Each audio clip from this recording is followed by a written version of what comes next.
নমস্কাৰ ৰাইজ, আলহী খাব গৈ আধা ৰাস্তাতে পালোঁ দেউল, আৰু তাতে আমি চানা ভাজা অকণমান খাই ল'লোঁ। খাই লৈ আলহী ঘৰ পালোহি আৰু তেওঁলোকৰ ঘৰত এসাঁজ খাই যেনে তেনে ফটাফট আহি ঘৰ পালোহি, কাৰণ আমি নাচিব যাব আছিল। প্ৰস্তুতি আগৰ তেনেকুৱা নাই, সেয়েহে 5-10 মিনিটৰ ভিতৰতে যোনে যেনেকৈ পাৰিছে একদম কানি কাপোৰ পিন্ধি ৰেডি হৈছে।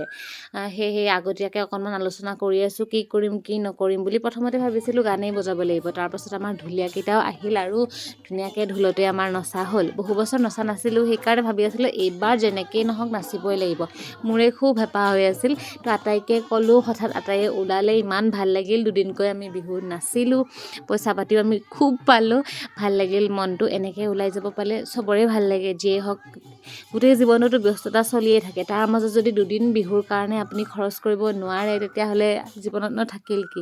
তেনেকুৱা কথা। এয়া আমি একদম পূৰা হালি জালি নাচিছোঁ, চবেই যিমান পাৰে চেষ্টা কৰিছে, কিনো আৰু এনেহে নাচিব লাগে, খুব ভালকৈ কিবা কৰিব পাৰিব লাগিব বুলি তেনেকুৱাতো কথা নাই। ওচৰতে আমাৰ দাদা এজনৰ বিয়াৰ প্ৰস্তুতি চলি আছিল, তেওঁলোকৰ ঘৰটো সোমালোঁ, অকণমান দেখুৱাই দিছোঁ, ইমানেই। বাই।